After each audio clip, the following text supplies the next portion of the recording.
Meus amores, muita paz, muita tranquilidade na vida de todos nós.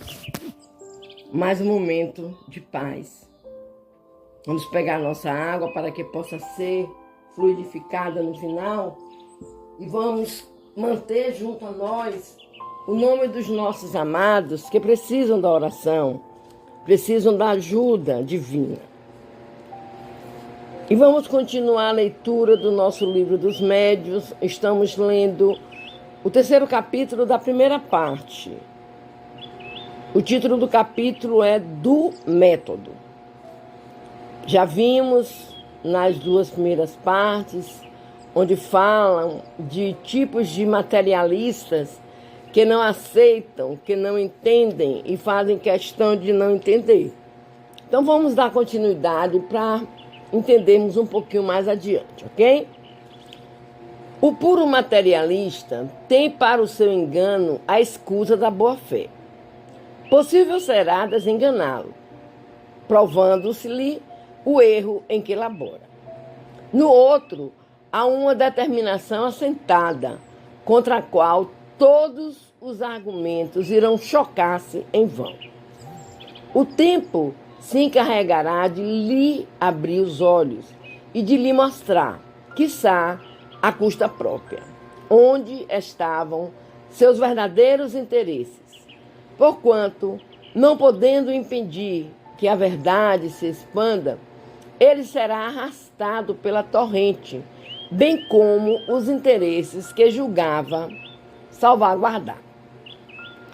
Além dessas diversas categorias de opositores, muitos há de uma infinidade de matizes, entre os quais se pode incluir os incrédulos por pusilanimidade, que terão coragem quando virem que os outros não se queimam.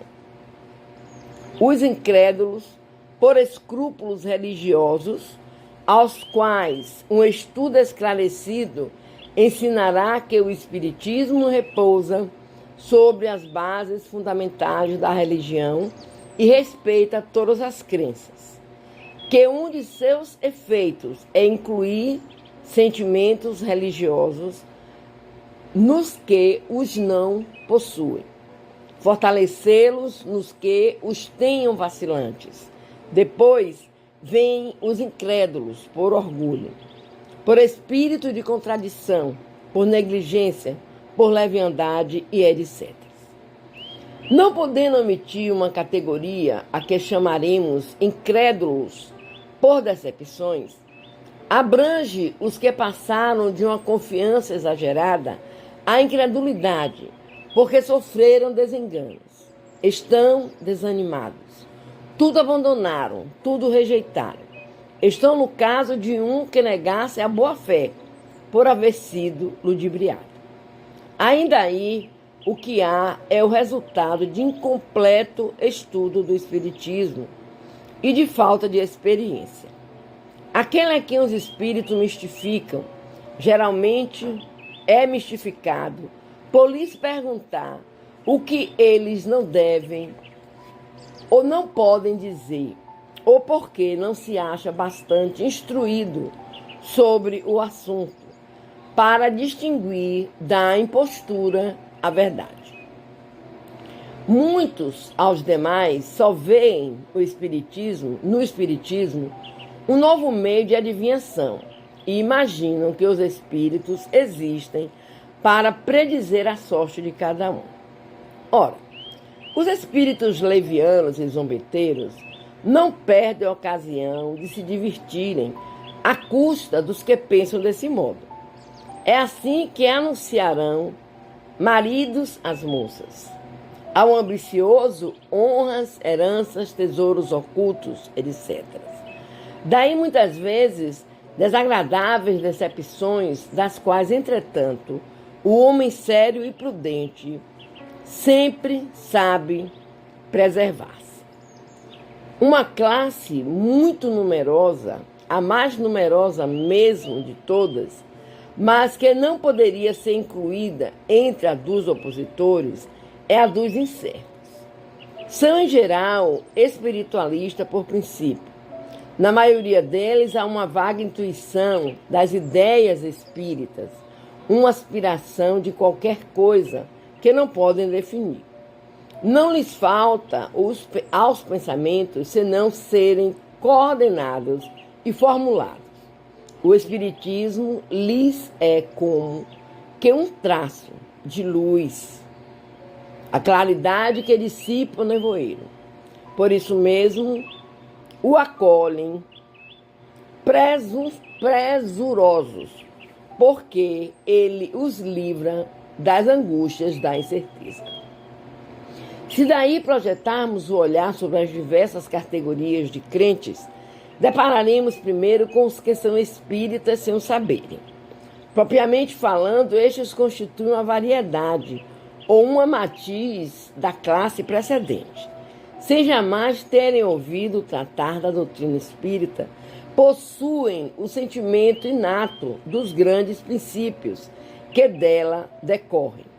E esses sentimentos se refletem em algumas passagens de seus escritos, de seus discursos, a ponto de suporem os que os ouvem que eles são completamente iniciados. Numerosos exemplos de tal fato se encontram nos escritores profanos e sagrados, nos poetas, oradores, moralistas e filósofos, antigos e modernos.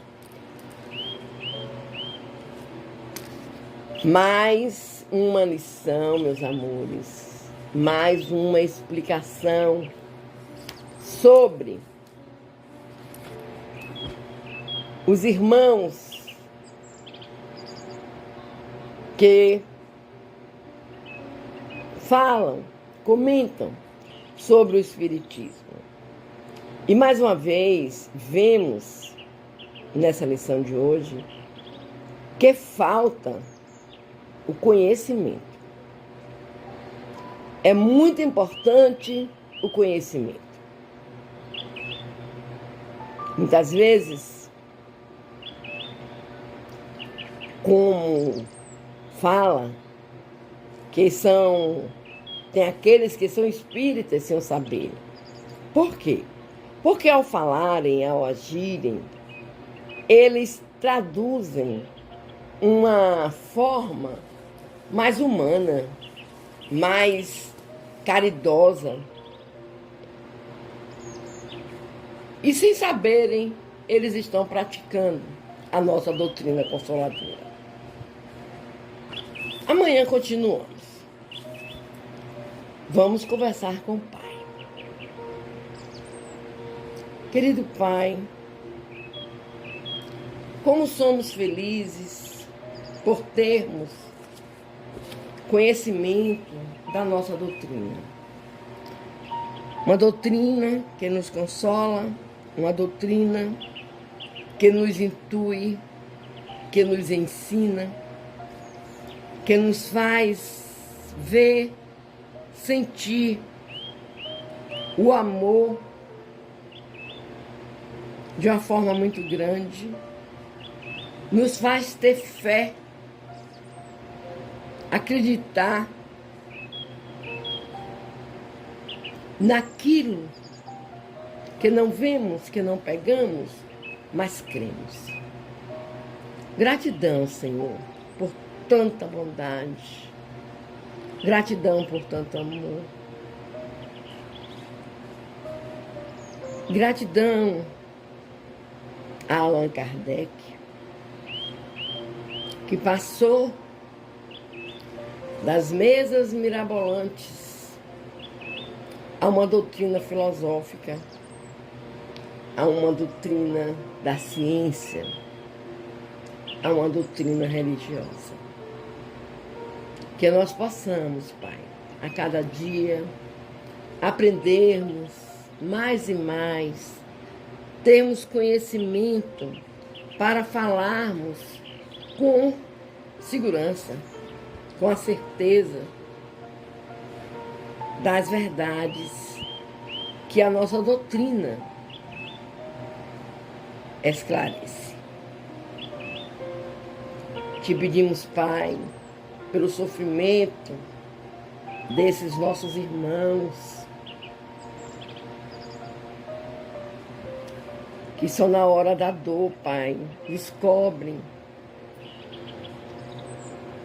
que tem um Pai que os acode, que os cuida. Tende misericórdia, Senhor, daqueles irmãos que sofrem com os problemas psiquiátricos, emocionais, psicológicos. São irmãos, Pai, que sofrem uma pressão muito grande deles para com eles. Porque é muito difícil o irmão entender, compreender uma depressão, uma ansiedade. Buscam em muitas coisas as respostas, quando a resposta está ali com eles, com a vivência deles. Tende misericórdia, Senhor. Ajuda-os, esclarecendo-os, para que eles consigam, Pai, sair dessa loucura de vida. Te pedimos misericórdia pela humanidade, pelas famílias, pelos nossos irmãos que usam os vícios.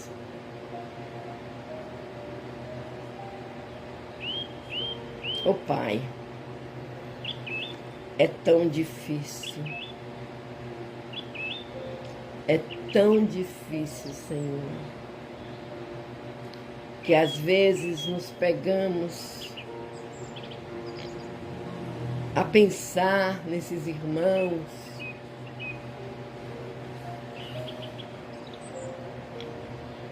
de uma forma como se fossem animais, bichos. E só são irmãos, precisando de amor, de carinho, de aconchego, de ensino, de explicações.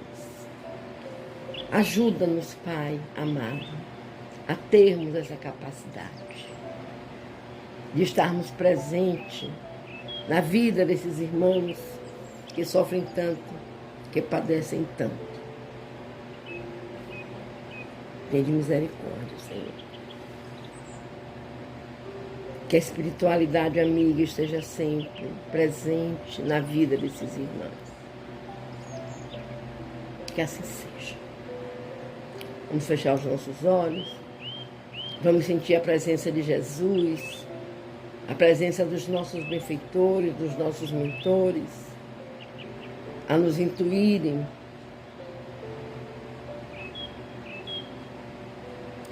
e que a espiritualidade amiga venha a fluidificar nossas águas, para que tenhamos nessas águas o remédio necessário para a nossa paz, para a nossa saúde física e espiritual.